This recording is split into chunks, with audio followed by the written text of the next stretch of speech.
The rain was falling hard over the quiet streets of Willow Creek, a small town in Ohio. The night sky was dark, and the cold wind made the trees shiver. Street lights flickered weakly, and the sound of raindrops filled the air. It was almost midnight when Emma Collins, a 22-year-old waitress, walked home after her long shift at the diner. Her uniform was wet, her shoes made soft splashing sounds, and her old umbrella was broken at one corner. She was tired, hungry, and dreaming about a warm bed. But she kept walking. Life had never been easy for her, and she had learned that no one else was going to fight her battles. Emma worked 2 jobs just to pay rent for her tiny apartment. Her parents had passed away years ago, and she had no one left. Yet, even when life gave her little, she always tried to smile. She often said to herself, "Bad days don't last forever." As she turned a corner, lightning flashed across the sky. For a second, she saw something strange. A car stopped at the side of the road, its headlights dim. She could barely see a man sitting near it, his body leaning against the door. Her heart skipped a beat.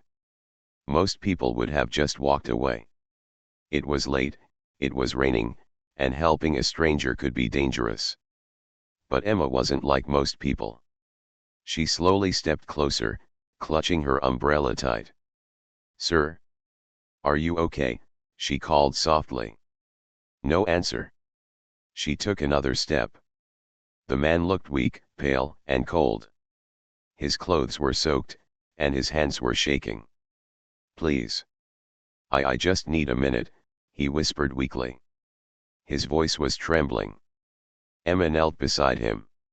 "You're freezing," she said, worry in her voice. "You shouldn't stay out here." The man tried to smile, but his lips were blue from the cold. "My car broke down. I've been here for hours. No one stopped." Emma's heart broke a little. She looked around. Not a single car passed by. The road was empty. The rain fell harder now. Without thinking twice, she took off her jacket and wrapped it around his shoulders. "Here," she said. "It's not much, but it'll help." The man looked at her with disbelief. "You're helping me, but you don't even know me." Emma smiled gently. "I don't have to know you to care." From her small bag, she pulled out a half-eaten sandwich she had saved from work. "You should eat something," she said, handing it to him. He stared at her kindness like he couldn't believe it was real. "You're a good person," he said softly. Emma shrugged. "Just trying to do what I can." She looked at his car. "Do you have someone you can call?" "My phone died," he admitted. Without hesitation, Emma took out her old phone and handed it to him. "Use mine." He hesitated for a moment before dialing a number. When he was done, he looked at her again. "Thank you." "Really? You didn't have to stop." Emma stood up, brushing the rain off her clothes. "Well, someone should have. It's not right to leave a person out here." He looked down, almost ashamed. "People drove past me all night. I thought maybe I didn't matter." Emma paused, looking at him with gentle eyes. "Everyone matters," she said. "Even when the world forgets, kindness doesn't." For a moment, neither of them spoke. The rain kept falling, but somehow, the air felt warmer. The man's eyes softened. There was something in Emma's words, something that reached a place deep inside him. A car horn sounded in the distance. The man's friend had arrived to help. Emma smiled. "Looks like your ride's here." She took her umbrella and stepped back. "Take care, okay?" The man struggled to his feet. "Wait," he said. "Can I at least know your name?" She turned, smiling through the rain. "Emma," she said. "Emma Collins." He nodded slowly. "I'm Daniel," he replied. "Daniel Brooks. I won't forget this night." Emma laughed softly. "You don't have to." Just pass the kindness forward someday. And with that, she turned and walked away into the rain, her shadow fading under the dim street lights. Daniel stood there watching her go, this girl who had appeared out of nowhere, given him warmth, food, and faith, and then disappeared without expecting anything in return. He whispered to himself, "You don't even know what you've done for me." That night, as Emma reached her small apartment, she was soaked and freezing, but somehow her heart felt light. She didn't know who that man really was or what troubles he carried. She only knew that she had done the right thing. Meanwhile, Daniel sat inside his friend's car, still thinking about her words, "Everyone matters, even when the world forgets." He didn't realize it yet, but those words would stay with him forever, and one day, they would change both their lives in ways neither of them could imagine. Days turned into weeks, and weeks into months. The night Emma helped the stranger in the rain slowly faded into memory. Life went back to its usual rhythm: long work hours, unpaid bills, and silent nights in her tiny apartment. Emma worked at Rosie's Diner, a small place near the highway. Every morning, she put on her worn-out uniform, tied her hair into a bun, and smiled for customers. But behind that smile lived a world of tiredness and quiet pain. The diner wasn't fancy. It smelled of coffee, fried eggs, and hope. Truck drivers, travelers, and lonely souls came there to rest, and Emma always served them with warmth. She didn't have much, but she gave kindness freely. One cold morning, Rosie, the owner, called her aside. "Emma," she said softly, "I need to talk to you." Emma looked up, worried. "Is everything okay, Rosie?" Rosie sighed. "You're one of my best workers, sweetheart, but business has been slow. If things don't pick up, I might have to cut some hours." The words hit Emma like a wave. She forced a smile. "It's okay. I understand." But deep inside, she felt the ground shake beneath her. She was already struggling to survive on 2 jobs, one at the diner and one cleaning offices at night. Losing even a few hours meant missing rent. That evening, as she walked home, she counted the few dollars in her pocket. Not enough for groceries. Not enough for her electricity bill. She stopped near a store window and saw her reflection: tired eyes, worn out clothes, but still standing. She whispered to herself, "I'll manage. I always do." When she reached her apartment, she made a simple dinner: a bowl of soup and a slice of bread. She sat by the window, watching people pass by under the city lights. She often dreamed of going to college, of becoming a nurse or a teacher, someone who could help others in bigger ways. But dreams cost money, and Emma barely had enough for tomorrow. Still, she didn't lose her light. Every weekend, she packed small lunch bags with sandwiches and fruit and gave them to the homeless people near the park. They all knew her by name: Miss Emma. They called her the girl with the kind smile. One old man once asked her, "Why do you help us when you don't have much yourself?" She smiled and said, "Because I know what it feels like to have nothing. No one should feel forgotten." Her words carried warmth even in the coldest air. But not everyone saw her kindness.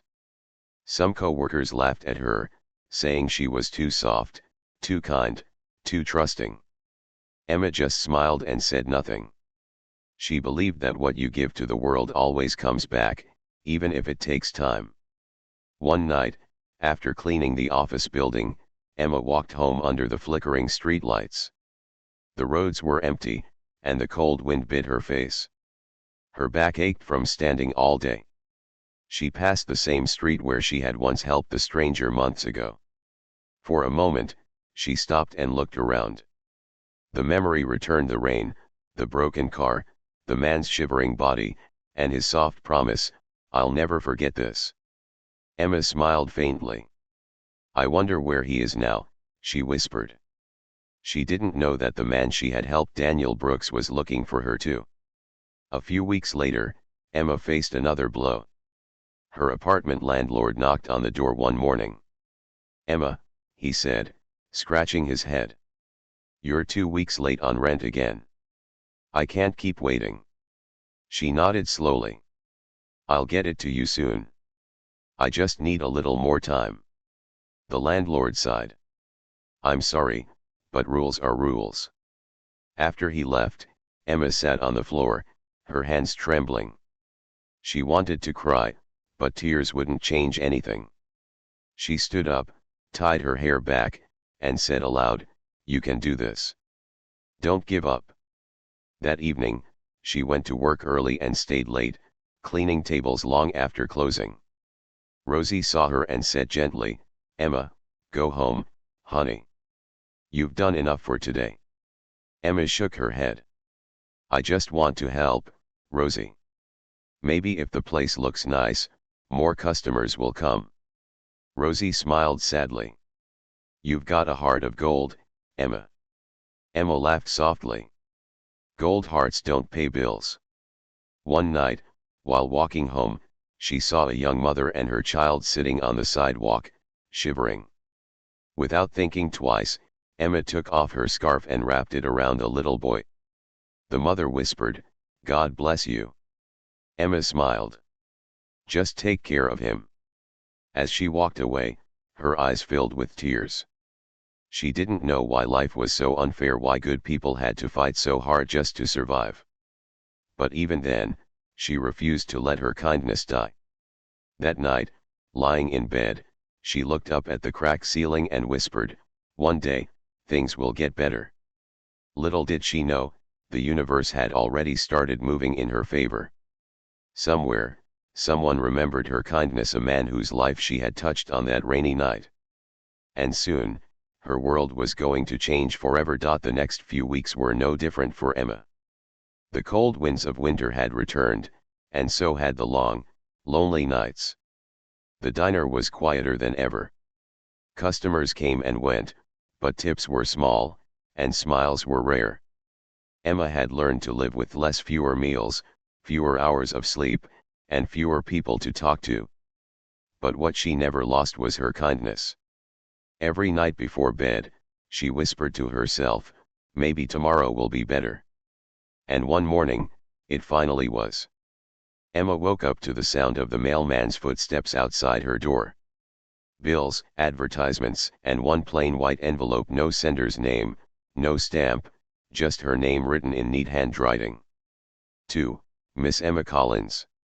She frowned, turning it over. It looked old, but clean, like someone had taken great care before sending it. She opened it carefully. Inside was a short letter written in black ink. "You once helped a stranger when everyone else walked away. I never forgot. Please come to this address tomorrow at 10 a.m. A friend." Emma blinked twice, reading the words again. Her heart began to race. "A friend," she whispered. "What friend?" Her mind went back to that rainy night, the broken car, the man she'd helped, his pale face, his soft voice saying, "I'll never forget this." Could it be him? The thought made her both nervous and curious. She stared at the letter again. The address was written clearly: Brooks Enterprise Tower, downtown Columbus. It sounded important, and far from her simple life. The next morning, Emma stood in front of her small mirror, brushing her hair. She had only one clean dress left, pale blue, slightly faded, but neat. She put it on, took a deep breath, and whispered, "Whatever this is, I'll face it." Outside, the sun shone after many cloudy days. It felt like a sign. The city was busy as she arrived downtown. Cars rushed past her, people walked fast in suits and heels, and tall glass buildings reflected the morning light. She had never been in this part of the city before. When she reached the Brooks Enterprise Tower, she stopped and looked up. The building was enormous, shining glass walls, golden logo at the top, and guards at the door. She hesitated. "This must be a mistake," she said softly. But something inside her, maybe hope, pushed her forward.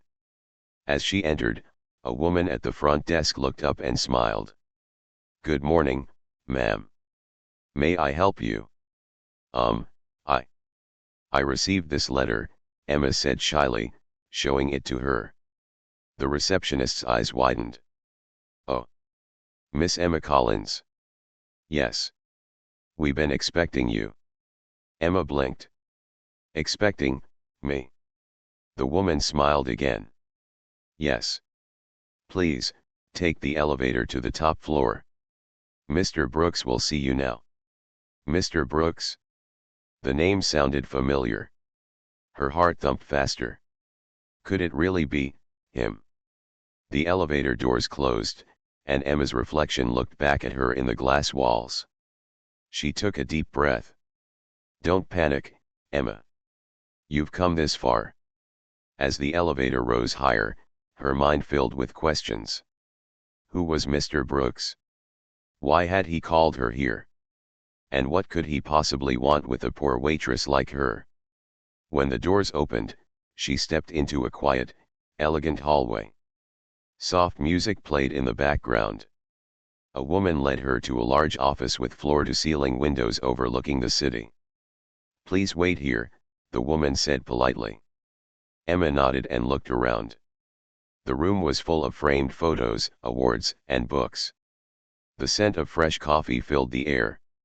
Everything felt so distant from her own world. And then she heard footsteps. She turned around slowly. Standing at the doorway was a tall man in a dark suit, his face calm yet familiar. His eyes, warm and kind, met hers. Emma Collins, he said, his voice steady. You really came. She froze, speechless for a moment. Then it clicked, those eyes, that voice. You, she whispered. You're the man from that night. He smiled gently. Yes. My name is Daniel Brooks. Emma's eyes widened. Brooks? As in, this company? He nodded. Yes. I'm the owner. Her mouth fell open. She couldn't believe it. The man she had once found shivering beside a broken car was now standing in front of her as a billionaire. I don't understand, she said softly. Why did you call me here? Daniel walked closer, his voice calm and full of emotion. Because you changed my life, Emma. The night you helped me, I had lost everything: money, hope, even the will to go on. I was ready to give up on life. But your kindness, it woke me up. Emma stared at him, speechless. Daniel smiled faintly. You didn't ask for anything. You gave me food, warmth, and words I never forgot. That night, I promised myself that if I ever found you again, I'd return that kindness. Emma felt tears rise in her eyes. She couldn't speak, only nod. Daniel reached for something on his desk, a brown envelope. He placed it gently in her hands. Inside, he said, is the beginning of a new chapter for you. She looked down, confused. What is it? He smiled. Open it tomorrow. I want you to rest tonight. You've waited long enough. Emma nodded slowly, still lost in disbelief. As she turned to leave, Daniel said quietly, Thank you, Emma. You saved me when I was at my lowest. Now it's my turn to help you rise. That night, as Emma lay in bed holding the brown envelope close to her chest, she couldn't sleep. Her heart was racing with a strange mix of fear, hope, and excitement. Whatever was inside that envelope she knew was about to change her life forever. The night passed slowly. Emma lay awake in her small apartment, staring at the brown envelope that Daniel Brooks had given her. It sat quietly on the table beside her bed, plain, mysterious, and full of promise. Every few minutes, she looked at it again, her heart thumping faster. What could it be, she thought. A job? A thank you note? Maybe, just another test of life. But deep down, she knew something big was about to happen. When the morning light touched her window, Emma finally got up. She made herself a cup of coffee, took a deep breath, and carefully opened the envelope. Inside was a folder full of papers, a check, and a letter written in the same neat handwriting as before. Her eyes went wide as she read. Emma. The night you helped me changed everything. I was broken, lost, and ready to give up. You didn't know who I was, but you treated me like a human being when I had forgotten what that felt like. You gave me warmth when the world was cold. This is my promise fulfilled. Inside, you'll find a scholarship for your education, a job offer at Brooks Enterprises, and the keys to a new apartment. You deserve a life filled with peace and opportunity, the kind of life you once gave back to me. Daniel Brooks. Emma read the letter twice, then 3 times, unable to breathe. Her hands shook as she looked at the check, enough money to pay off her debts and start fresh. She covered her mouth with her hands. Tears rolled down her cheeks. Is this real? She whispered. How can this be real? She sat down slowly, the papers spread out before her. Each one was official, signed, and sealed. It wasn't a dream. For the first time in years, she didn't feel trapped. She felt free.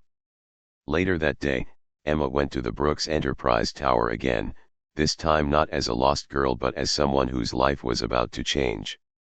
As she entered, the same receptionist greeted her with a warm smile. Good morning, Miss Collins. Mr. Brooks is waiting for you. Emma nodded, still in disbelief. When she stepped into Daniel's office, he stood up to greet her with a smile that held both respect and gratitude. I see you opened the envelope, he said kindly. Emma nodded. I don't know what to say. Then don't say anything, he replied gently. Just accept it. She shook her head slowly. But why me? You could have helped anyone. Why do so much for a stranger? Daniel looked out the window for a moment before answering. When you met me that night, Emma, I wasn't just a man with a broken car.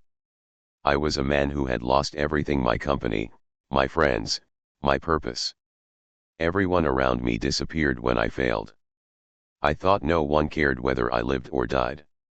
He turned back to her, his eyes full of emotion. But then you appeared, a girl with nothing, helping someone who had everything but had lost it all. You gave me hope again. Emma's eyes filled with tears.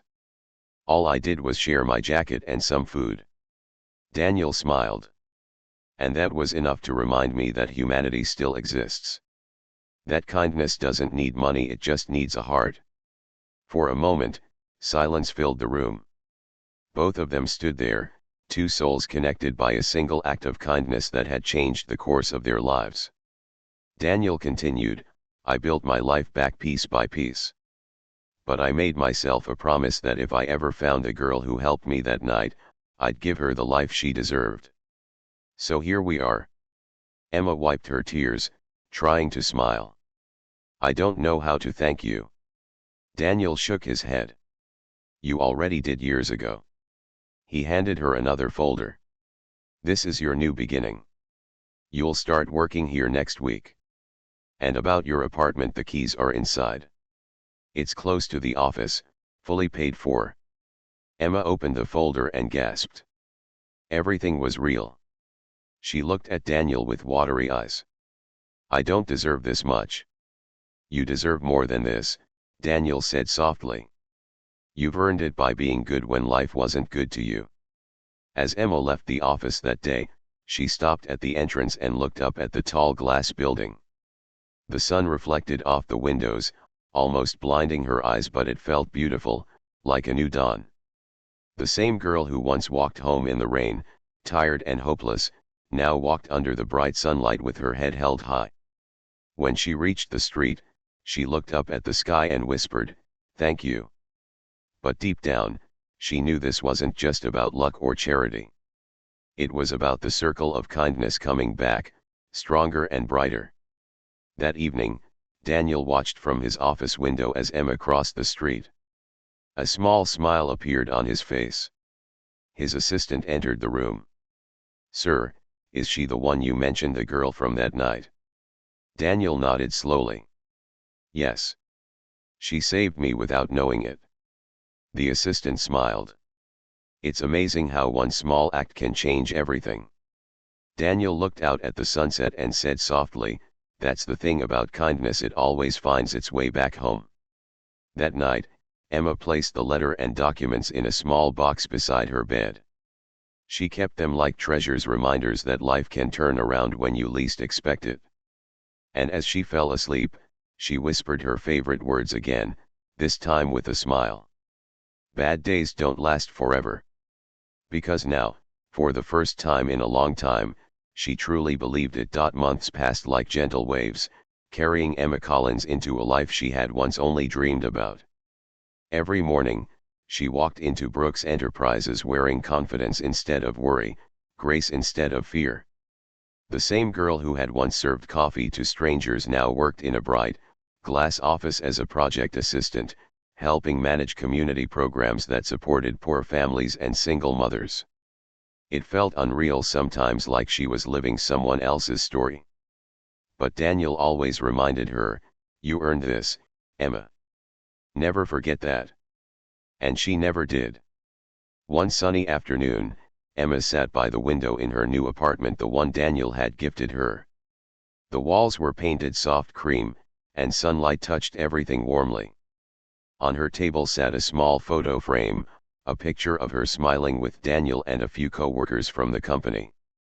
She looked at it and whispered, "Thank you for keeping your promise." For the first time in her life, Emma didn't have to choose between paying rent or eating dinner.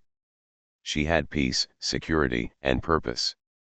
But even with her new life, Emma didn't forget her old world: the people sleeping on sidewalks, the hungry faces in the park, the fear of not knowing what tomorrow would bring. She knew she couldn't turn her back on them. So one day, she walked into Daniel's office with a new idea. "Daniel," she said with a shy smile, "I want to start a charity program. Something small, something that helps people who are struggling like I once was." Daniel leaned back in his chair, smiling proudly. "That's exactly what I hoped you'd say. Tell me your plan." Emma's eyes lit up as she spoke. "We'll call it the Second Chance Foundation. We'll give food, clothes, and job training to people in need. And maybe we'll help them believe in kindness again." Daniel nodded. "Beautiful. Let's make it happen." Weeks later, the first event of the Second Chance Foundation took place in the community park. Banners waved gently in the breeze, children laughed as volunteers handed out meals, and a small stage stood in the center where Emma was supposed to give her first speech. As she stood behind the microphone, her heart pounded. She looked out at the faces: families, workers, homeless people, and volunteers, all watching her with hope. She took a deep breath and began softly. "A few years ago, I was one of you. I worked 2 jobs, barely made rent, and felt invisible to the world. One rainy night, I helped a stranger on the side of the road. I didn't know who he was. I just saw someone who needed help. I never imagined that simple act of kindness would come back and change my life completely. That man taught me something important: that kindness never dies. It travels, it grows, and one day, it finds its way back to you." The crowd was silent, listening deeply. Emma smiled through her tears. "So if you're struggling right now, if you feel like no one sees you, please remember this: you matter. Your kindness matters. And your story isn't over yet." As she finished, the audience stood and clapped. Some had tears in their eyes. Daniel, standing in the front row, wiped a tear quietly, smiling with pride. At that moment, Emma realized that this, not money, not comfort, was the real gift. The power to inspire others. The chance to give back. After the event, an elderly woman approached her with a young boy by her side. "Miss Emma," the woman said softly, "your story gave me hope. My son and I were about to give up, but now, we'll try again." Emma bent down, smiling at the little boy.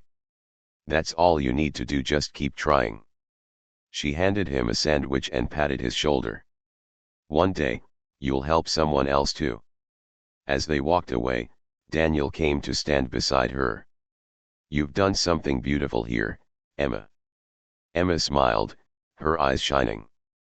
"We did it together." Later that evening, as the sun dipped low and painted the sky orange, Emma and Daniel sat on a park bench, watching people laugh and eat. Daniel looked at her. "You know, that night in the rain I thought my life was over." Emma turned to him and said softly, "Maybe both our stories began that night." He smiled. "Maybe they did." They sat in silence for a while, the sound of laughter filling the air. Emma felt the wind brush against her face, gentle and kind, almost like life itself whispering, "You made it." Months later, the Second Chance Foundation grew bigger than anyone expected. Emma became known in her town for her compassion and leadership. Newspapers wrote about her story, from struggles to strength, the girl who believed in kindness. But even with the fame, Emma remained humble. She still visited the diners sometimes, helping Rosie on busy nights. She still greeted strangers with the same warm smile. Because no matter how far she came, she never forgot where she started. One night, as she walked home after another charity event, she looked up at the sky, the same sky that had once poured rain over her lonely walk years ago. She whispered softly, "I lost everything once, but kindness found me again. And now, I'll spend the rest of my life helping others find it too." A gentle breeze moved through the trees, as if the universe was listening. Emma smiled, tucked her hands into her coat pockets, and walked down the street, the same poor girl, but now rich in the only way that truly mattered. In kindness. In hope. In heart.